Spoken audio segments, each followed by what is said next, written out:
السلام عليكم ورحمة الله.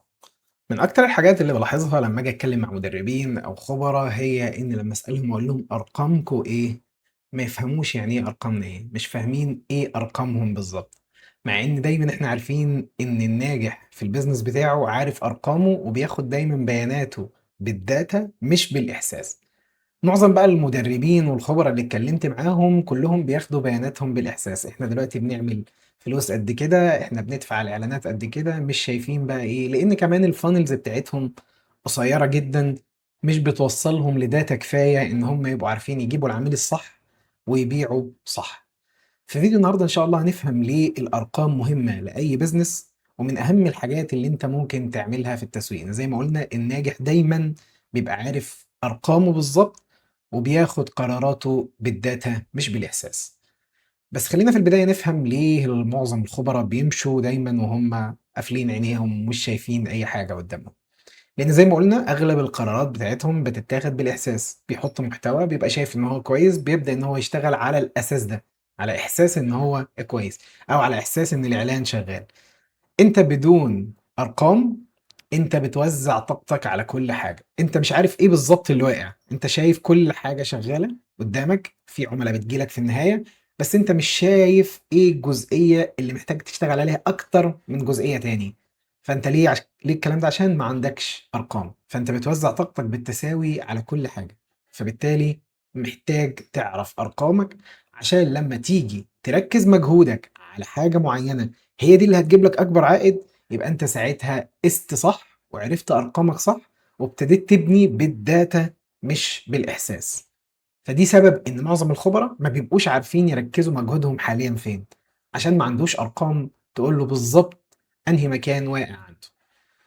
تاني حاجة الأرقام بتورّيك تشتغل فين الأول زي ما قُلنا، إحنا بنبقى محتاجين نعرف أرقامنا عشان نعرف نركّز مجهودنا فين بالضبط. بس أنت في مرحلة من مرحلة رحلة العميل بتاعتك في حاجات بتبقى أرقامها أنت مش فاهم هل هي عالية والّا هي قليلة والّا مش فاهم بالضبط.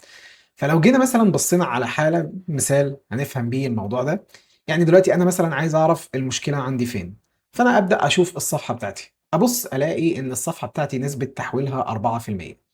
نسبة التحويل من الإعلان مثلًا أو من عمومًا نسبة التحويل 4%، الناس اللي بتشتري أو بتسجل 4%. الbenchmark أو أرقام السوق الحالية 3.5%.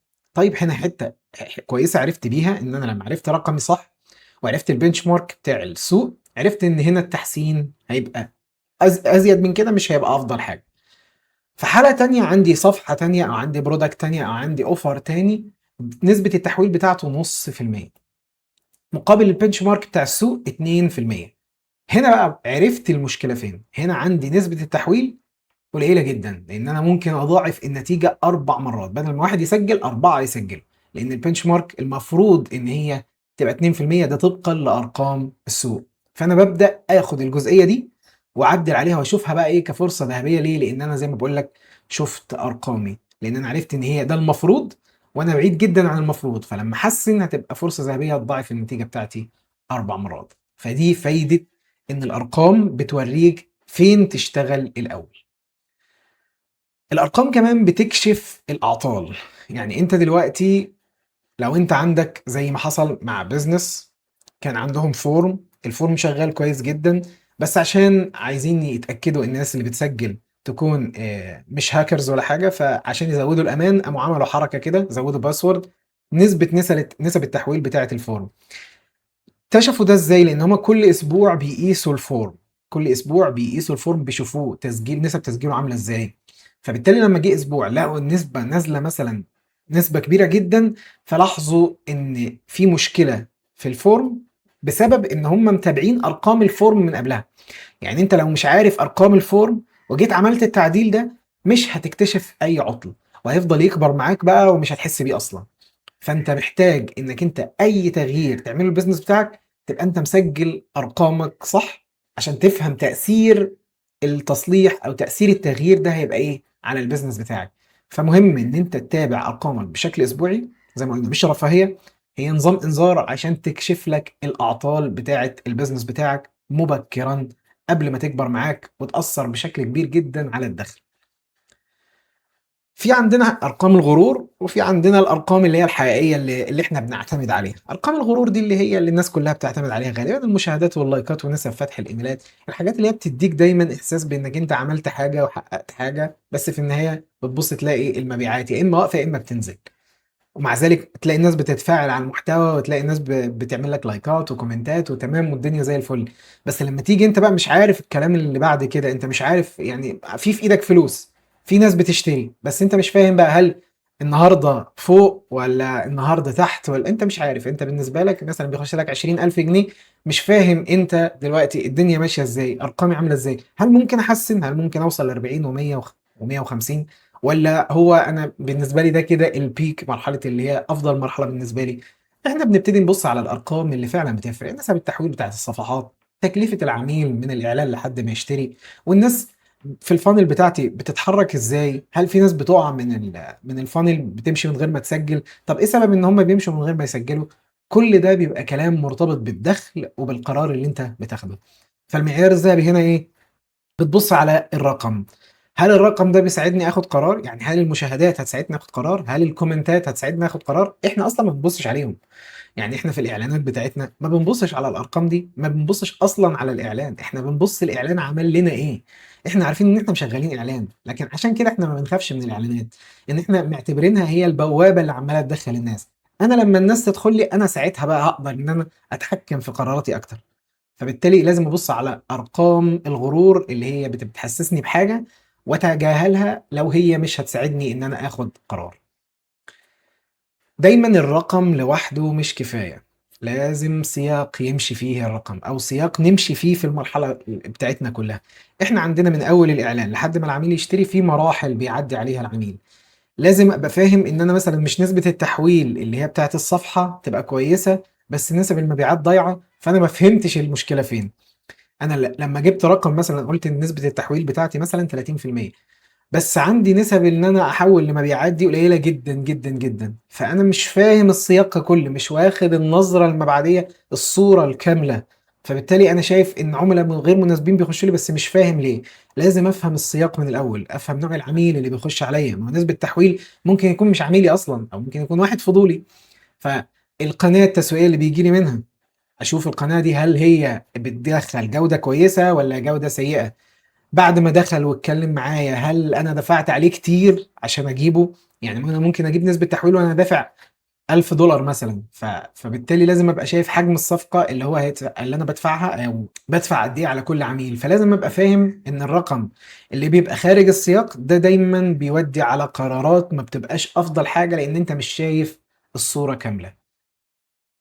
سادس حاجة بقى، وإنك أنت تبدأ بالراحة، تتابع أسبوعيًا عشان تبقى فاهم الموضوع بيمشي إزاي، وتعرف جمهورك بيتصرف إزاي.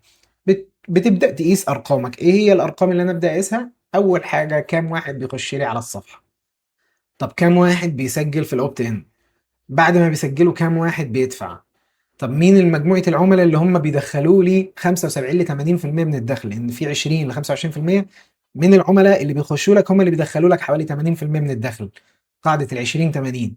فتعرف مين هم وتبدأ إنّك أنت تoptimize عليهم، أو إنّك أنت تعرّف الpixel عليهم أو الكلام ده كلّه، عشان تبدأ إن هم يجيب لك ناس شبههم يقدروا يشتروا منّك. فأنت لمّا تعرف أرقامك، تعرف مين اللي دخل لك، تعرف مين اللي اشترى، تعرف مين اللي سجّل، كل الحاجات دي أنت بتبقى عارف أرقامك. فبالتالي ما بيبقاش عندك فكرة التخمين، خلاص أنت جاهز إنّك أنت تاخد خطواتك أو قراراتك بناءً على data مش على إحساس. وكمان دلوقتي الأدوات اللي إحنا بنستخدمها سواء في بناء الfunnels أو في الإعلانات، كل دي بتورّي لك الأرقام بشكل كويس جدًا. وكمان Google Analytics، بنستخدم Google Analytics. بس هي الفكرة كلّها إنّك أنت تبقى متابع أرقامك. هي الموضوع دلوقتي بقى سهل، بس مش فكرته في السهولة، فكرته في إنك تتابع أرقامك عشان تبقى فاهم أنت بتاخد قرارك إزاي. في النهاية الرؤية أو الشكل الصورة الكاملة هي كل اللي أنت محتاجه. أنت المتابعة الأرقام دي، يعني دايمًا الKPIs دي لمّا حد تروح تاخد coaching أو تروح تخلّي حد يشتغل في service عندك مثلًا، أو حد يعمل لك الservice زي ما إحنا بنعمل، ممكن تيجي أول ما تيجي تقول له يقول لك فين أرقامك. هو الفكرة كلّها مش بيقول لك فين أرقامك، يعني اللي هو يعني عايز يتباهى عليك، أو لا، لا، لا، هي الفكرة كلّها إن الرقم بتاعك أهم حاجة في التسويق الbusiness. لازم يبقى عندك رؤية عشان تعرف فلوسك بتروح منك فين، وفين الأماكن اللي بتشتغل، وفين الأماكن اللي بايظة. فبالتالي هو لمّا الخبير اللي بتيجي تاخد معاه coaching أو بتيجي تشتغل معاه، بتلاقي إن هو بيسألك على الأرقام في البداية. ليه؟ عشان ما يبقاش عندي تخمين، والله إحنا لمّا هنعمل الإعلان ده، لأ إحنا لمّا هنعمل الsystem ده لأ، ما يبقاش عندي تخمين، أبقى عندي تقارير وأرقام KPIs بتاعتي واضحة بتخلّيني أقدر أقرر إزاي. وفي نفس الوقت أنا عندي funnel، الfunnel لمّا أبقى عارف أرقامها بيخش فيها قد إيه، بيطلع منها كام مبيعة، كل ده أنا بابقى فاهم المشكلة فين. يعني أنا دلوقتي مثلًا عندي مشكلة إن الناس اللي بتخش بتحجز مكالمات بس في النهاية ما فيش بيع. طيب يبقى عندي مشكلة في الsale cycle، فأنا قدرت أعرف إن الsale cycle هي اللي فيها التسريب، فأنا أبدأ أسد التسريب في المكان ده في الرحلة بالذات اللي هو مكان البيع، لأن أنا التسويق عندي كله تمام ومضبوط وما فيش أي مشكلة، بس الأكبر المشاكل عندي في البيع. فدايمًا إحنا محتاجين رؤية، الرؤية دي بناخدها عن طريق إن أنا باعرف أرقامي عشان أقدر أحدد دايمًا القرارات بتاعتي، أو أقدر أحدد المفروض القرار اللي أنا آخده يبقى عامل إزاي بالبيانات مش بالإحساس. ده كان بالنسبة لفيديو النهارده، فيديو قياس الأرقام مهم جدًا، عشان لو أي حد عايز يروح يشتغل مع أي coaching أو coach أو مدرب أو مقدم خدمة، دايمًا هيبقى محتاج يعرف أرقامك، خاصةً لو أنت شغال وبتبيع حاليًا. إن شاء الله يا رب تكونوا استفدتوا، أشوفكم في فيديو جديد، السلام عليكم ورحمة الله.